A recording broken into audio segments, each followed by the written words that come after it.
Ooh,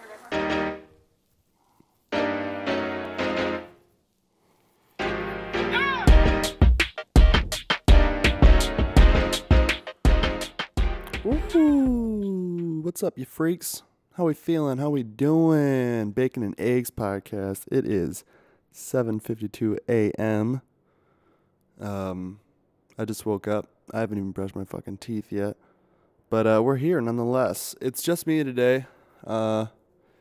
I wanted to focus on some of the MMA news, MMA cards that are coming up, and the MMA fight that happened last weekend. And I guess just to mention as well that there is a podcast coming out of me and the powerful Edward Terrace from, I think we recorded it 2 weeks ago, but I'm not as technologically savvy as I think I am. So I'm trying to recruit someone to handle all the YouTube uploads and all that good shit. My computer is like, it's not capable of handling that. Neither is my brain. So I need some help. Someone come, do it for free. It will be greatly appreciated. Much appreciated. So, what the fuck is up, everybody? What the fuck is up? Let's see.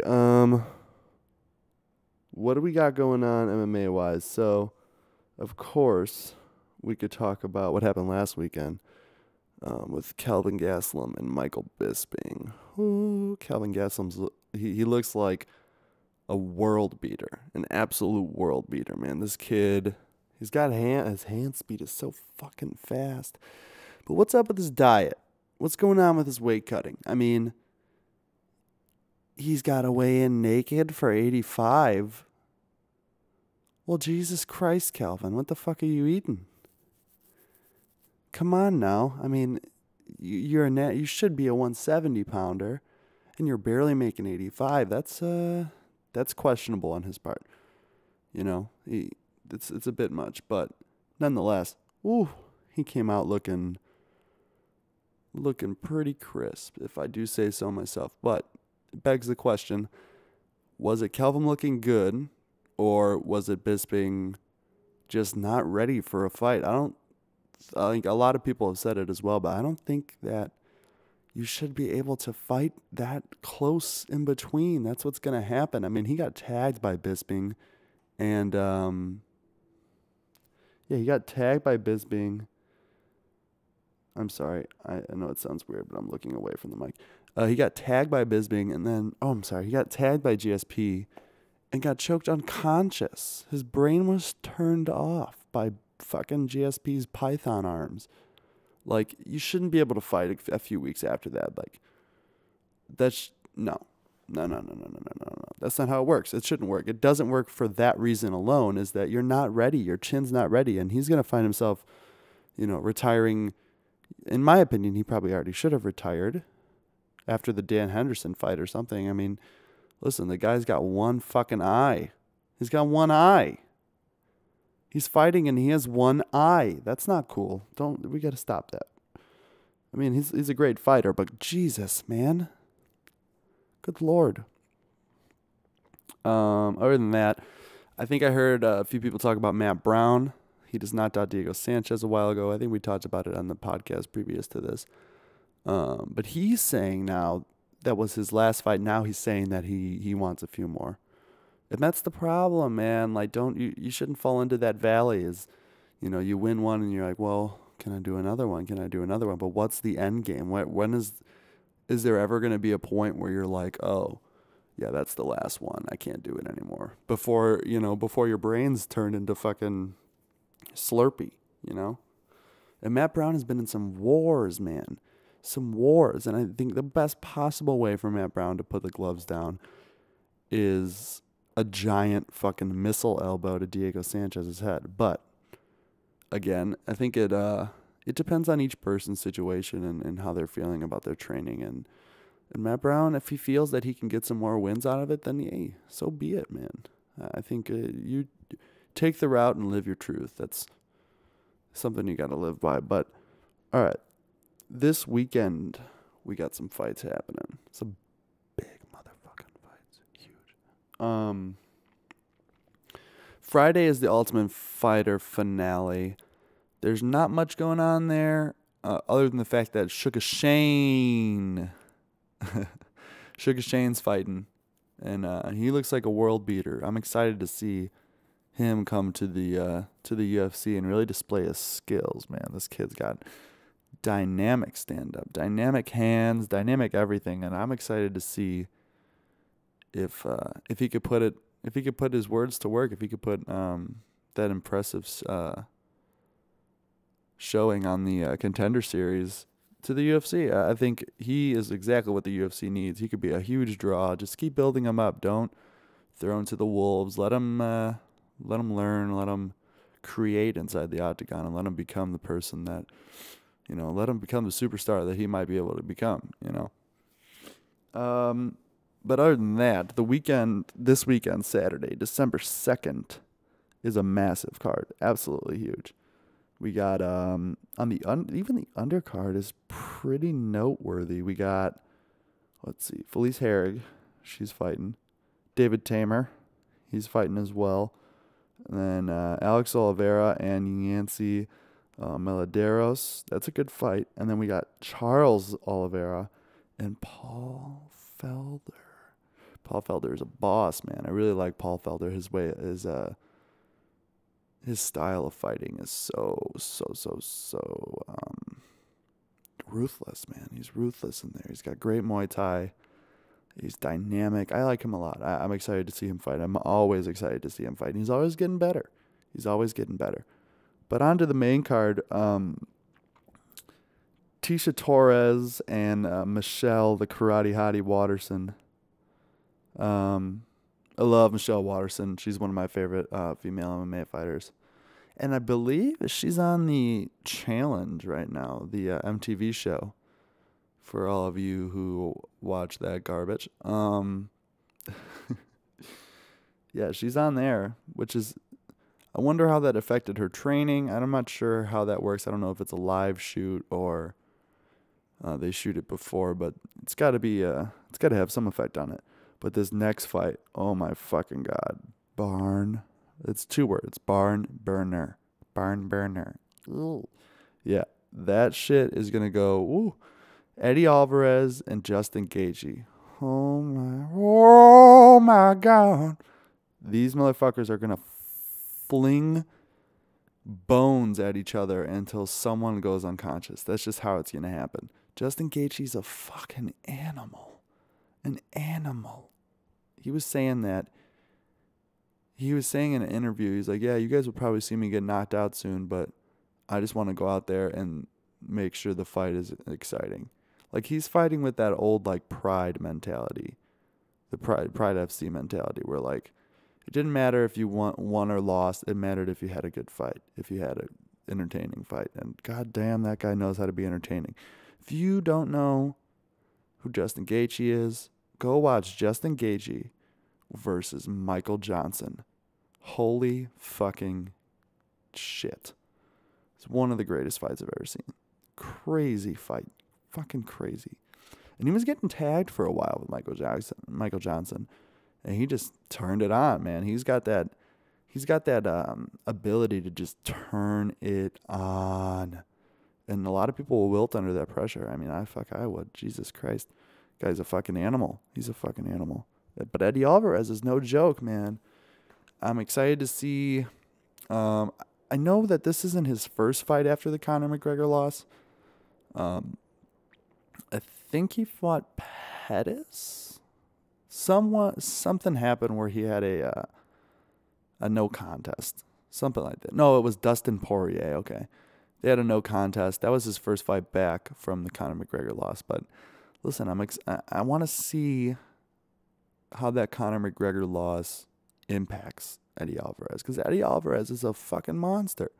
You know, if you look at his fights against like Patricia People and a lot of his fights in Bellator, he is, he's no fucking joke, man. This guy can fight. This guy's a boss. And even before the McGregor fight, a lot of people thought like, oh, this is a tough fight for McGregor.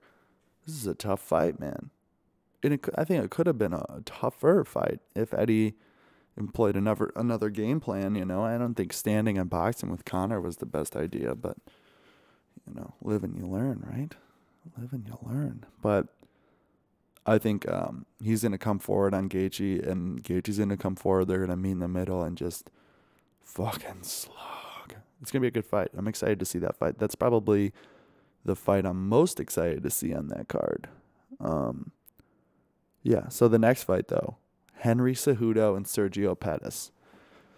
Interesting fight. It's an interesting fight.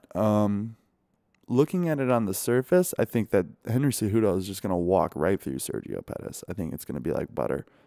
But, Sergio's really talented, and he's a lot like his brother.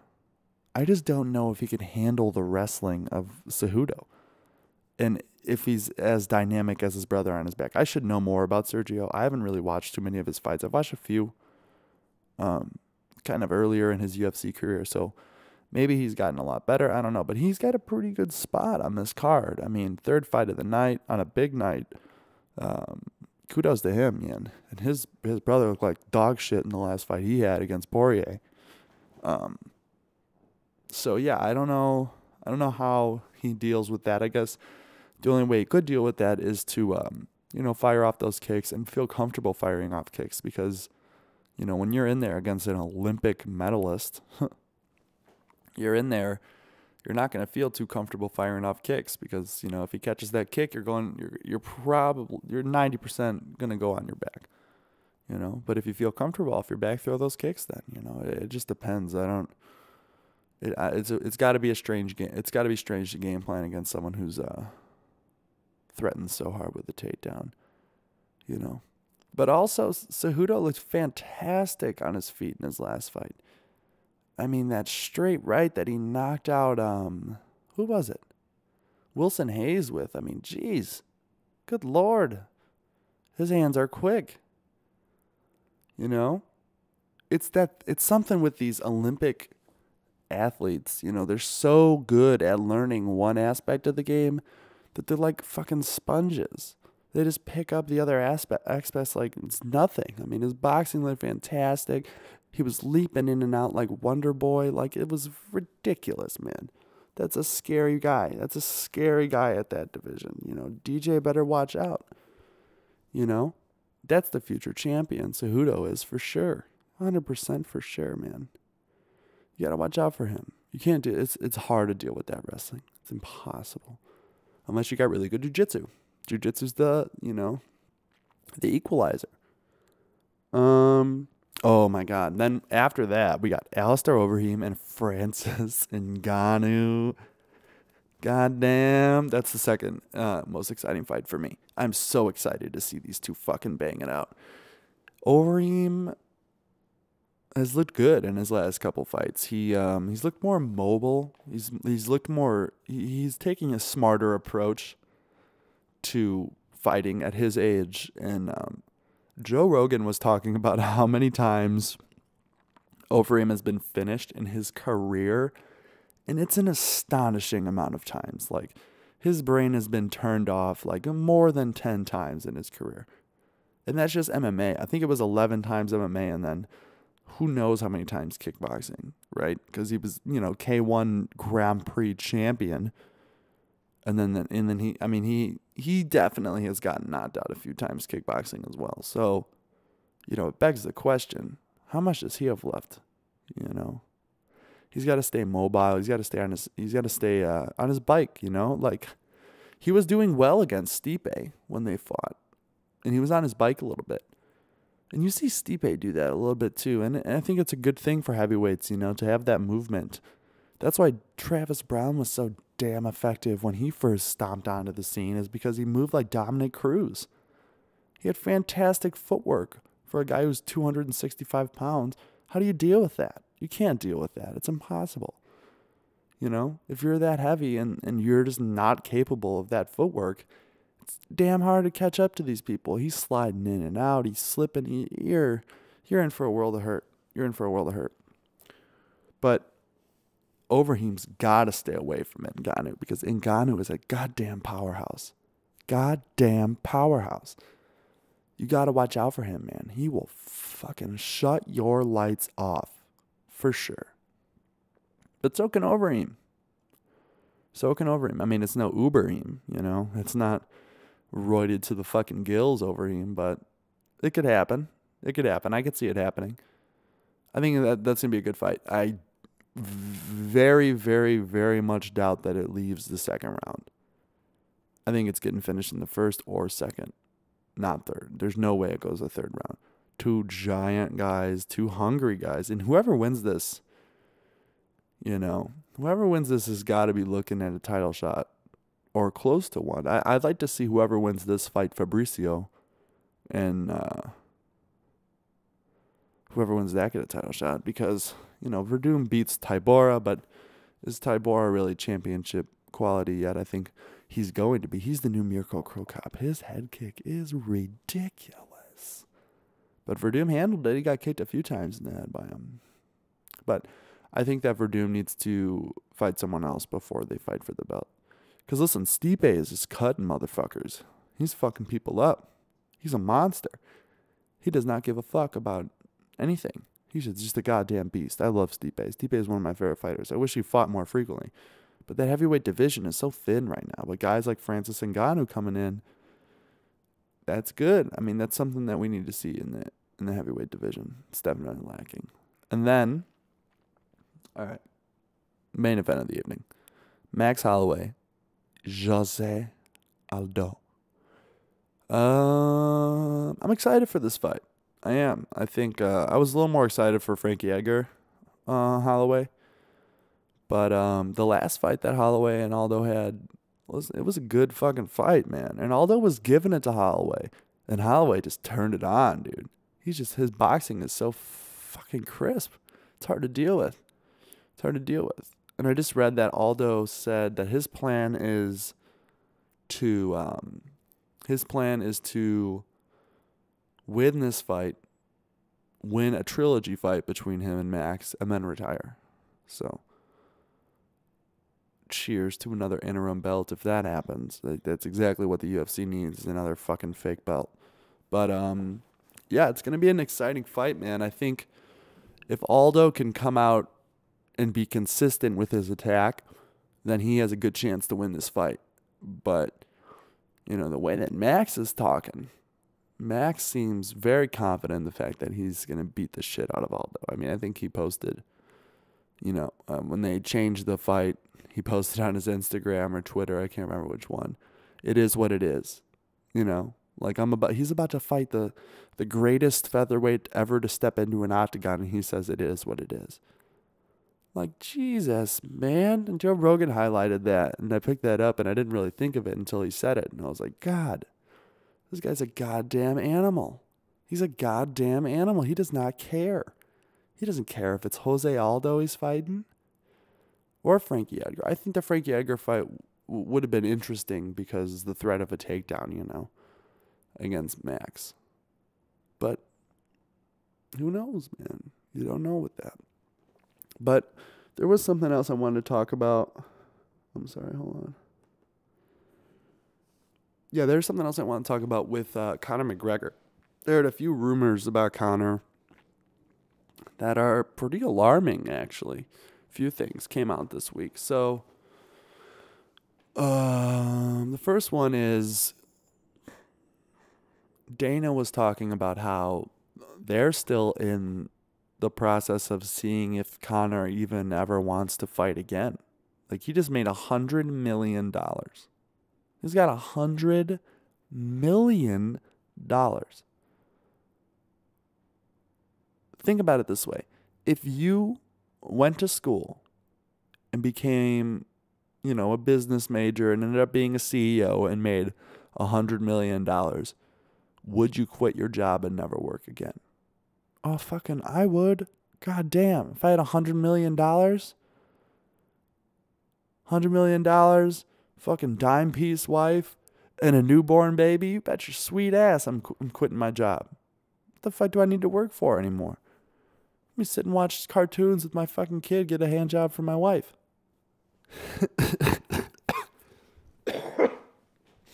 I mean, Jesus. I mean, it only makes sense, right? It only makes sense in all seriousness.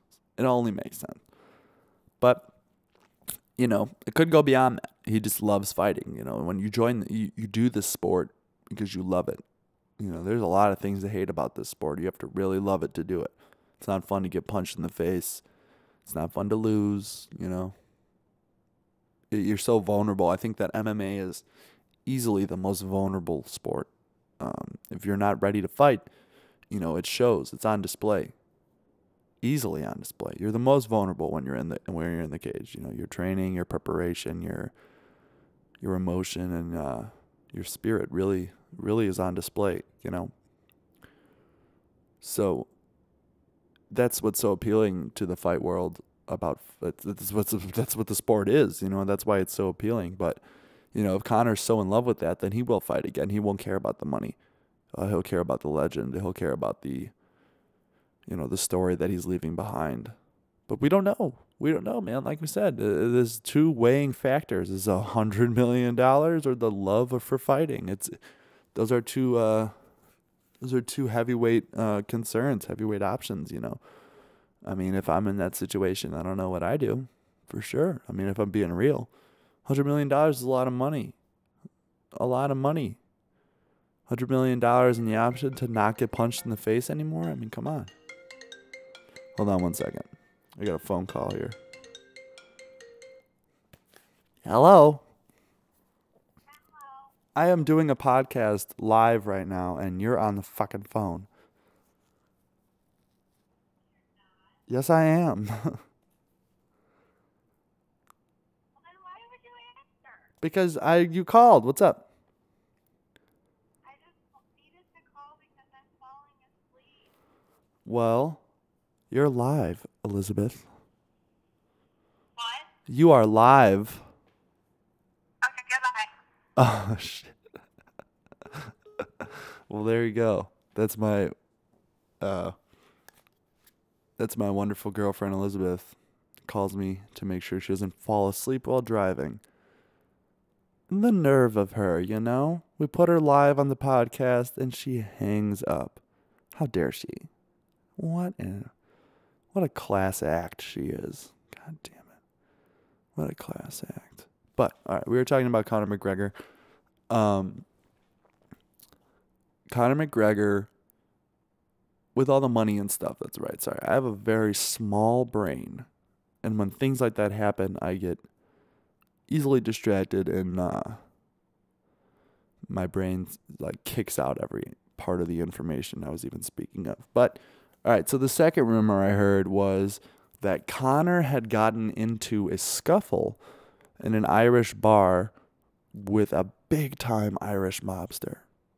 Big time, like a guy who has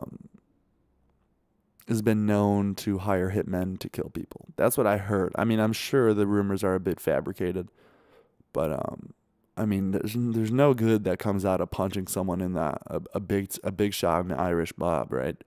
There's no good. There's no good from that. I mean, fuck, dude. Sorry. Also, disclaimer, I'm very sick right now, so I'm sure you could hear it in my voice, but it's probably pretty gross. But back to the Conor McGregor thing. I mean, what I saw was a text message screenshot of someone saying hey, he's talking to someone else. He's like, McGregor is fucked. He punched this guy. I forget his name. Big shot mobster. My cousin is a cop and said that they want, $900,000 or they're going to shoot him dead. It begs the question, does Conor move to America? And if he does he still have the support of the Irish people? Fuck, man, I don't know. The Irish don't really like when you run away from a fight, right?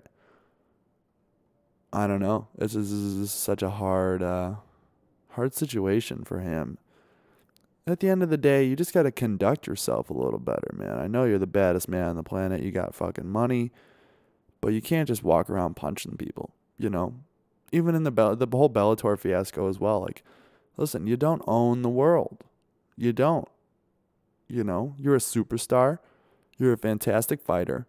You're rich as balls, but you don't own the world. You don't walk into a place and you own it. That's just not how the world works. The world doesn't bend over and lube up for Conor McGregor. And I love Conor McGregor. He's my favorite fighter, bar none. But still, there's rules. There's things to abide by, There's definitely some boundaries that you can and can't cross, and especially ones like that, and assault, In the real world, you can't just fucking punch people. I don't care. I don't care if it's your job, It's like a cop, If a cop shoots someone in the line of duty, that's his job, to protect the public. If he shoots someone when he's off duty, it's murder, If you're a UFC fighter, you punch people in the face for a living when you're in the octagon or in the training center, not when you're in a bar. It's unacceptable. You can't do that.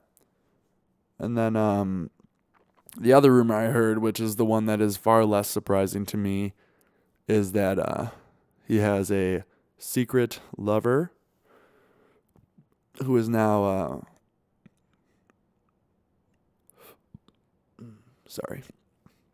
who is now claiming that she is pregnant. So I don't know how long. I don't know about you guys, but I've been waiting for that to come out for a while. Just like, all right, dude's got to be slinging dick somewhere. He's got to be fucking random girls. I mean, the guy's $100 million in the fucking pocket, tatted up from head to toe. Probably one of the most, if not the most famous combat sports athlete around today.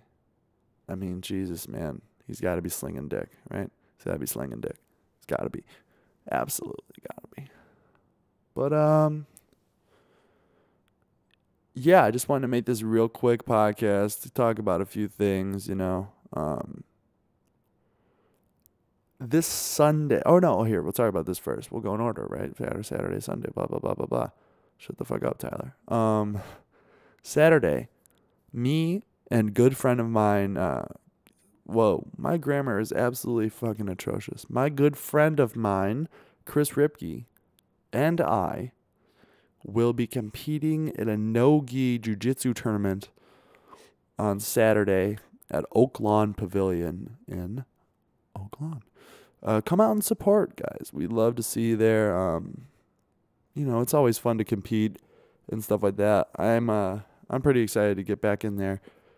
I've actually not been training now for 3 weeks, which is kind of scary. I had finals a couple weeks ago.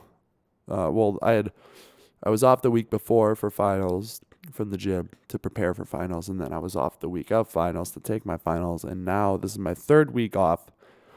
Very sick, and house sitting, watching my uncle's dog, which is if you've ever met my uncle's dog, you know that is a full-time job in and of itself. That dog's a bitch. Anyway, with that being said, yeah, so we're competing Saturday. I would love for people to come support me and Chris and I. God damn my fucking grammar. What the fuck? So yeah, please come support us. Second, there will be a podcast on Sunday with me, Eddie, and one of Eddie's close friends that's a science buff that's really into like the paleo diet, which I'm super excited to learn about. I'm super excited to learn about anything he has to say. I have a few questions, and I want to start doing a diet. All of January I'm trying to do something different, so I want to learn some new things about how my body's going to react, or what my body's actually going to do, what I actually need to put in my body for fuel, etc. So yeah, I'm excited to do that, and that's on Sunday. So it'll probably be out 6 weeks from then, because I don't know anything about anything. But please, guys, seriously, if you are technologically savvy and you think you can help us out for free, please do. We'll give you shout outs during the podcast. You can come on the podcast whenever the fuck you want. I mean, it's just uploading videos to YouTube and kind of just handling these massive files that we're creating. It would be greatly appreciated. But yeah, I hope you enjoyed this podcast, and I will see you guys later.